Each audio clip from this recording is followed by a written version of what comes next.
I was standing in the bank lobby, counting the last $23 in my wallet, when the manager told me I owed $600 just to access my grandfather's old safe deposit box.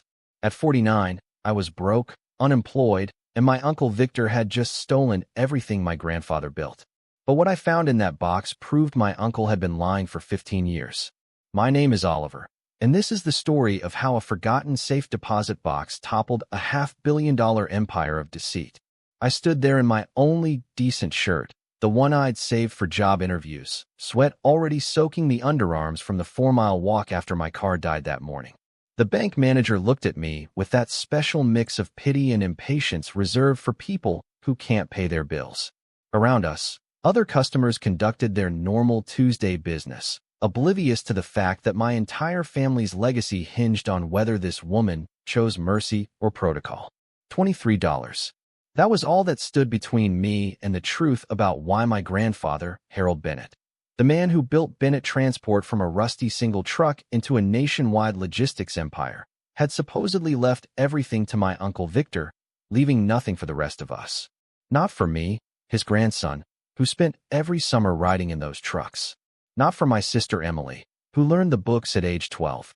Not even a mention of my father Simon's children after he died serving his country. The safe deposit box had sat untouched for 40 years, accruing $15 in annual fees like a ticking time bomb in the vault of First Central Bank. My grandfather had opened it when I was 9, listing me as a secondary holder, though I never knew it existed until the audit letter arrived 3 days ago. Ms. Wallace, the bank manager, said, her voice professional but not unkind, "I understand this is difficult, but the fees must be paid before we can release the contents. $600. That's actually reasonable for 4 decades of storage. Reasonable if you weren't unemployed for 3 months, if your account wasn't already in the negative, if you hadn't sold everything valuable just to pay the electricity and buy textbooks for your daughter's last semester of college. My Uncle Victor probably spent $600 on lunch yesterday. The man who inherited everything sold my grandfather's company for $520 million last year and told us at the will reading with a straight face that we weren't mentioned, that Grandpa Harold had wanted only him to carry on the family legacy. Is there any kind of payment plan? I asked, my voice small, almost apologetic. Ms. Wallace glanced around, then leaned in slightly. What's in this box? That's so important. I admitted. I didn't even know it existed until your audit letter arrived. But it's the last piece of my grandfather I haven't lost to my uncle's lies. Something shifted in her expression. She pulled up the account, frowning at her screen, typing rapidly. The click of her keyboard sounded like a countdown timer on my family's last chance at justice. When did your grandfather pass away? She asked. 15 years ago, February 2010. And this box was opened in 1984, according to the letter? Yes, she said, then looked at me again. Really looked this time, like she was making a decision beyond bank policy. I saw her notice my worn shoes, the folded $23 on the counter, the photo of my grandfather's truck in my hand like a talisman. What happened next changed everything. But to understand why a 50-year-old safe deposit box could unravel a $500 million fraud, you need to know about Harold Bennett, the man who taught me that a handshake was a contract and that family meant more than money. And you need to know about Uncle Victor, who wore $1,000 suits while his brother's family struggled. If you love real emotional stories, hit subscribe. We post one every day. And you need to know about the day 15 years ago when we sat in a lawyer's office and realized that blood doesn't always guarantee loyalty. My grandfather used to say patience was just another name for hope. Standing in that bank with only $23 in my wallet, I was about to discover that he had been playing a longer game than any of us could have imagined. He had waited patiently for 40 years, and now his hope was about to pay off in ways that would shock corporate boardrooms and family dinner tables alike. I never imagined I'd be starting over at 49. 3 months earlier, I'd been laid off from my job as a warehouse supervisor when Easton Distribution decided to automate half their operations. 22 years of perfect attendance, safety awards, and employee recognition meant nothing when a machine could do your job cheaper. My savings had vanished, spent on my daughter Clara's college tuition at State University. She was in her final semester studying business administration, determined to become the first in our family to earn a 4-year degree. Dad, I can take a semester off, get a job, Clara had offered when I told her about the layoff. Absolutely not, I said, putting on the brave, fatherly face I'd perfected over the years. Your education is the one thing nobody can take from you. We'll figure it out. Figuring it out meant selling my old truck, emptying my retirement account with huge early withdrawal penalties, and eventually moving from my two-bedroom apartment to a tiny studio above Kowalski's hardware store, which smelled permanently of paint thinner, with pipes that groaned at night like ghosts of better times. My grandfather Harold would have been ashamed to see me like this, not because of the poverty, but because I had allowed it without a fight. Harold Bennett had begun with almost nothing in 1968, a borrowed truck and a handshake deal to haul furniture from a small factory to local stores. He would sleep in that truck 3 nights a week to save money on motels, shower at truck stops, and eat cold sandwiches my grandmother Eleanor packed in old butter containers. By the time I was born in 1975, Bennett Transport had 12 trucks and a warehouse just outside the city. By my 10th birthday, it had 30 trucks and 3 warehouses across 2 states. Grandpa Harold never forgot his roots. He still drove truck number 1, the old Peterbilt he had bought with his first profit, keeping it running with spare parts and stubborn pride. Oliver, he would say during those summer rides, teaching me to shift gears on empty country roads. Wealth isn't measured by what you own, but by what you can give. Remember that when I'm gone. I remembered everything about those summers. The smell of diesel and Old Spice that followed him. The way he bought coffee for truck stop regulars, treating them with the same respect as bank presidents. How he knew every driver's kids' names, birthdays, and struggles. Harold Bennett built an empire on the radical idea that business was personal. My father, Simon, had been Grandpa's oldest son, a Marine who served 2 tours in Iraq before returning home to work in dispatch at Bennett Transport. He married my mother Margaret at 25. I arrived a year later, and Emily 5 years after that. Dad was supposed to inherit the company, learning every aspect from the ground up, just like Grandpa Harold had. But life had other plans. A drunk driver ran a red light on Highway 47 during a rainy Thursday night in 2005. Your father died instantly, they said, which was meant to comfort me, but never did. I was 30, Emily 25, and Mom became a widow at 54. Uncle Victor arrived at the funeral in a black Mercedes, checking his phone during the eulogy. 5 years younger than Dad. He seemed to exist in a different universe entirely. While Dad went to community college and then the Marines, Victor went to Wharton for his MBA. While Dad worked at Bennett Transport learning the family business, Victor became a VP at Cromwell Investment Partners in New York, managing hedge funds and speaking in a language of derivatives and leveraged buyouts that might as well have been ancient Greek to the rest of us. Such a waste. I overheard him at a reception, telling someone, Simon had so much potential. He said it like driving trucks was beneath our family, like the empire Grandpa Harold built with his hands was something to be ashamed of. But Grandpa heard him, too, and I saw a change in his eyes that day. A calculation, a decision filed away. For years later, when Grandpa was diagnosed with late-stage lung cancer, Victor suddenly became very interested in the family business. He took a leave from his firm, moved back from New York, and stationed himself at Grandpa's bedside like a devoted son. The company needs leadership during this transition, he announced at a family meeting in Grandpa's living room. I have the expertise to make sure Bennett Transport survives. Mom, still grieving, Dad, and overwhelmed by Grandpa's illness, simply nodded. Lily was pregnant with her first child, dealing with her own worries. And me, I was working as a shift supervisor at a distribution center, earning $40,000 a year, thinking Victor had sacrificed his Wall Street career to help the family. We were all so naive. Or maybe we just wanted to believe family meant more than opportunity. Grandpa Harold died on a cold February morning in 2010. The hospice nurse called at 6:30, and by the time I arrived, Victor was already there, making arrangements, taking charge like he'd been waiting for this moment. He stood in the doorway of Grandpa's room, phone pressed to his ear, talking to funeral directors about premium packages and expedited services. I need to see him, I said. The funeral home is on its way, Victor replied without looking at me. There's nothing to see, but I pushed past him anyway. Grandpa looked peaceful for the first time in months. His massive hands, which had built everything from nothing, rested folded across his chest. Someone, probably the nurse, had dressed him in his favorite flannel shirt, the red and black one he wore for Sunday dinners. At the funeral, Victor gave a eulogy that might have been moving if you didn't know him. He spoke about legacy, family values, honoring the past while building the future. He even cried while recounting learning to drive on Grandpa's trucks, though I couldn't remember a single time he had. Dad always said family comes first, Victor concluded, gripping the podium. I promised myself I would honor Grandpa's legacy and protect what he built for all of us. Mom squeezed my hand. Lily wiped her eyes. Even I felt a flicker of hope that maybe Grandpa's passing would bring us together, that Victor had finally understood what mattered. 2 weeks later, we gathered in the conference room of Whitmore and Associates, a firm that had handled Bennett Transport's legal affairs for decades.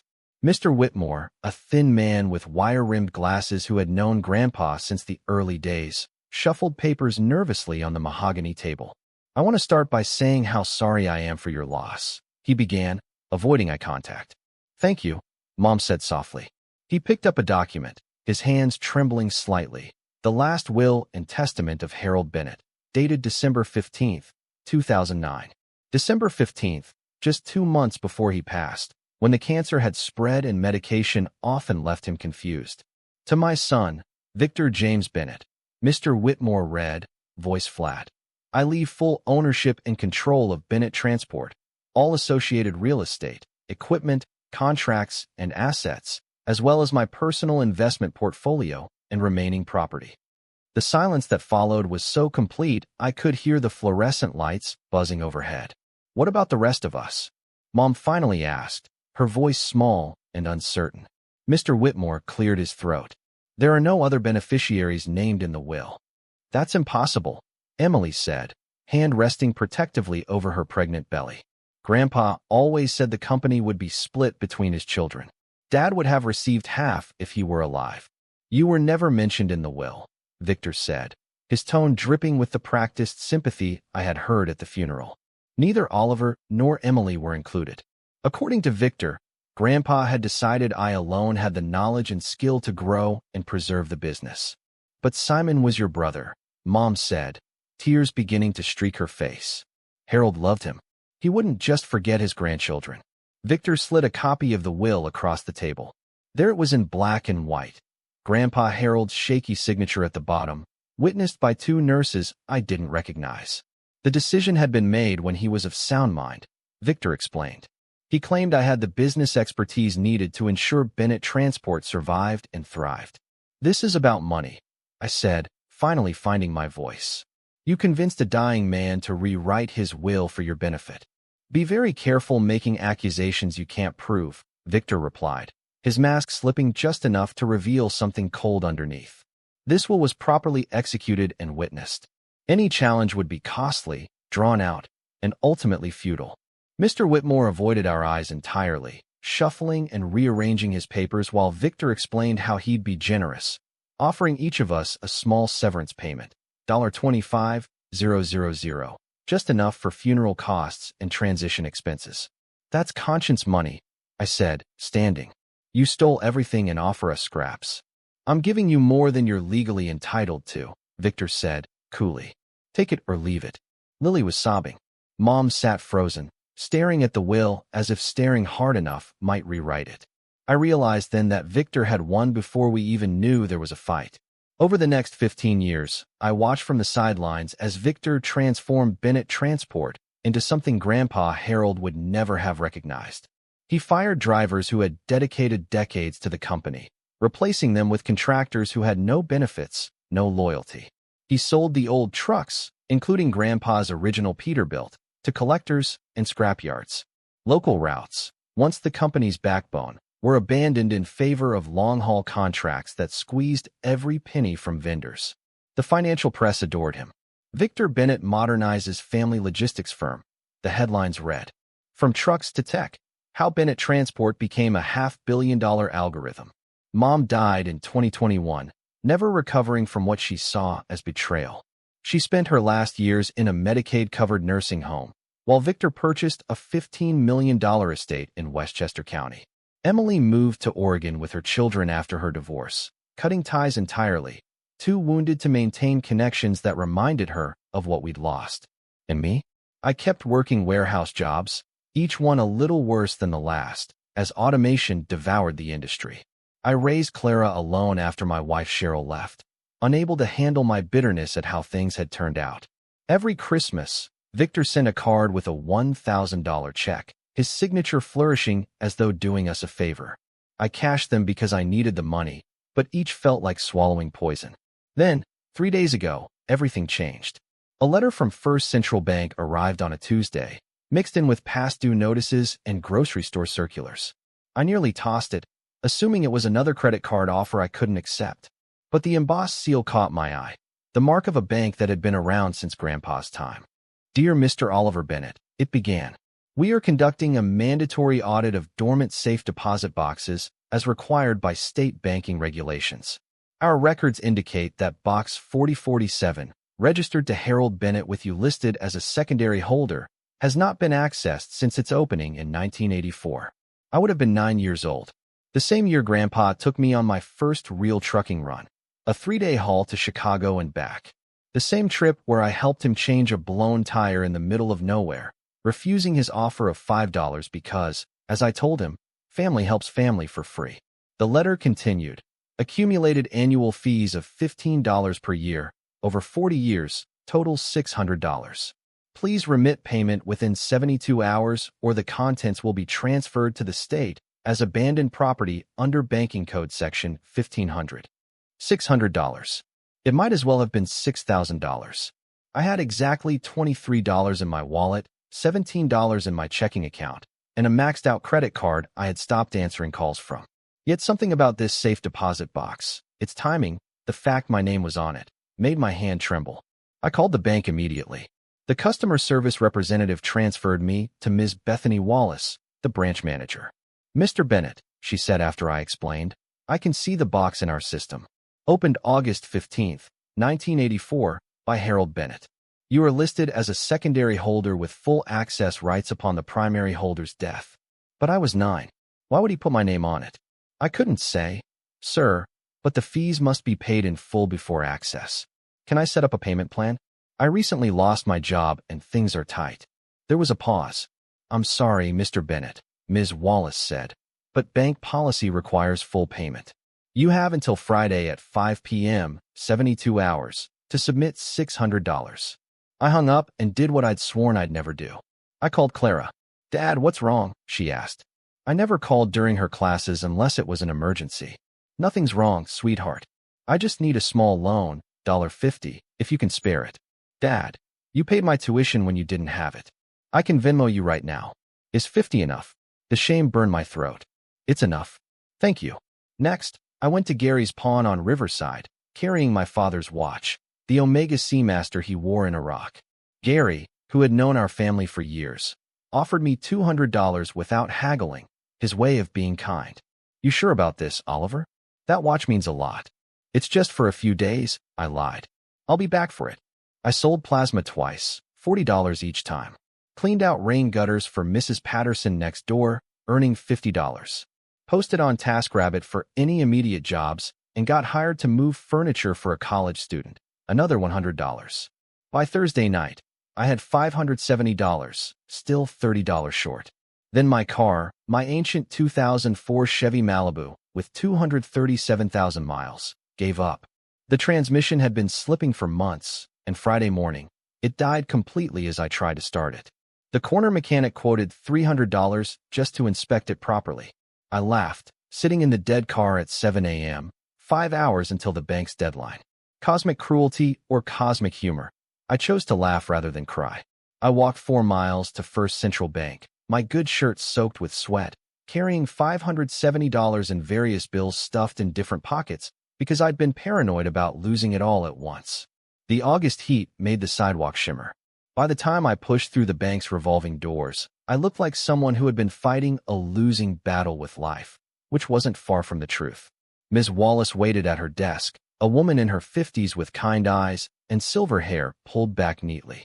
She watched me approach, saw me count the crumpled bills twice before admitting defeat. $570, I said. I know it's not enough. I've sold everything I could. My car died this morning, or I'd have sold that, too. Is there any way you could work with me? She looked at the money, then at my face, reading the story written in exhaustion and desperation. You walked here, she asked. For miles. My daughter needs the car when it's fixed, if it can be fixed. She has an internship starting next week.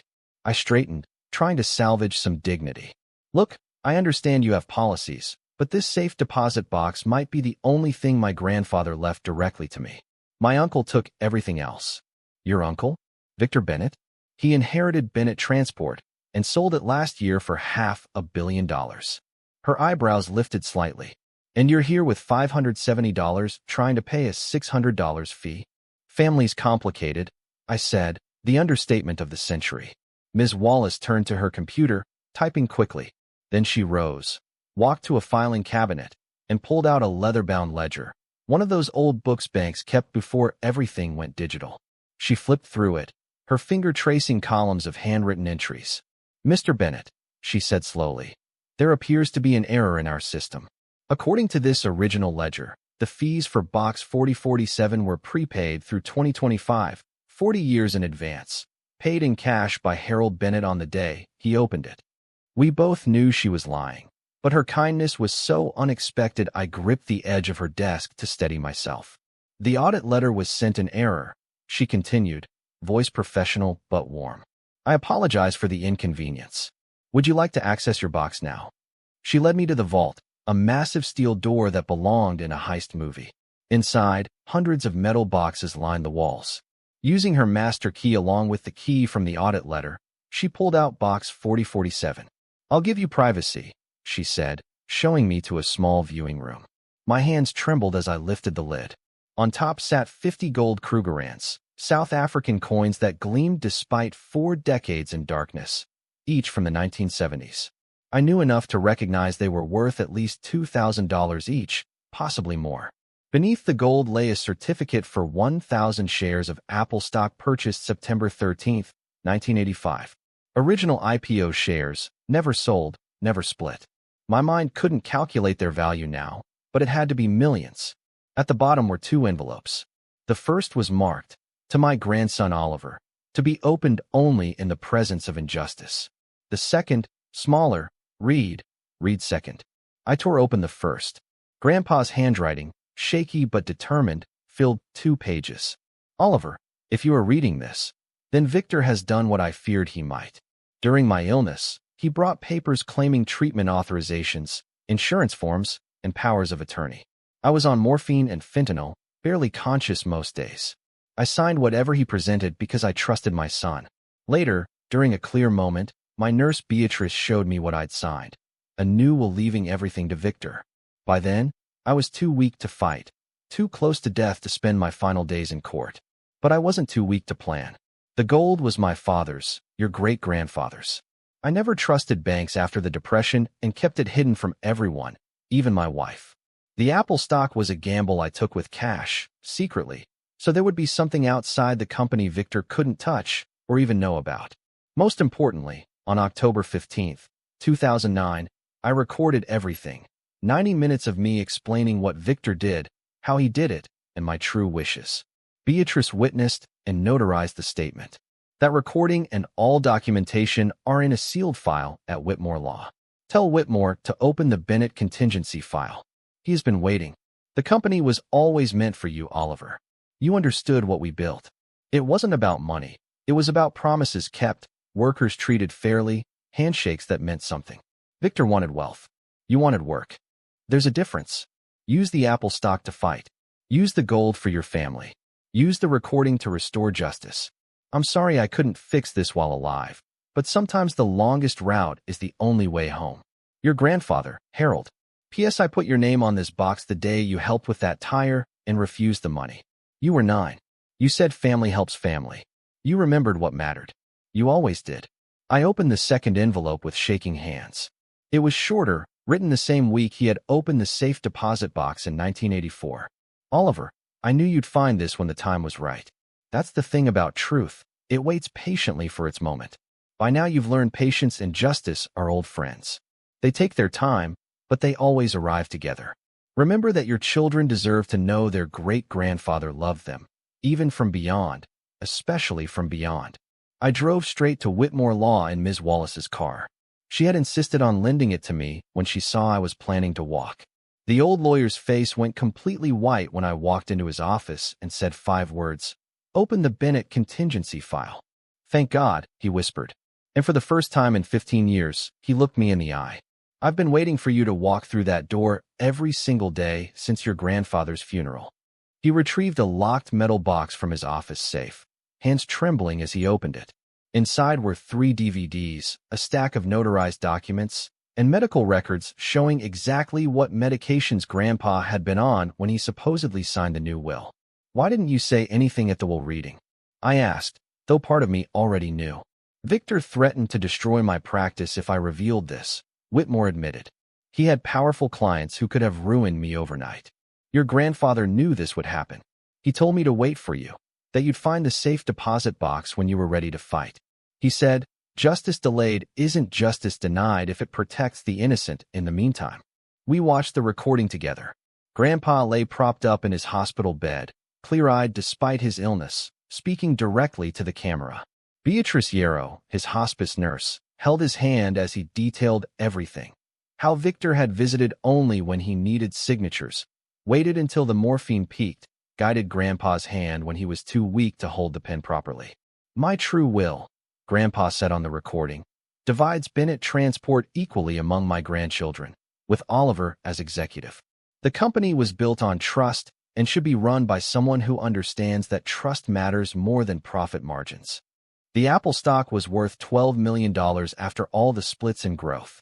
Not the $520 million Victor had taken for the company, but enough to hire the best legal team in the state. The mediation took place 6 weeks later in a conference room overlooking the city. Victor arrived with 4 lawyers.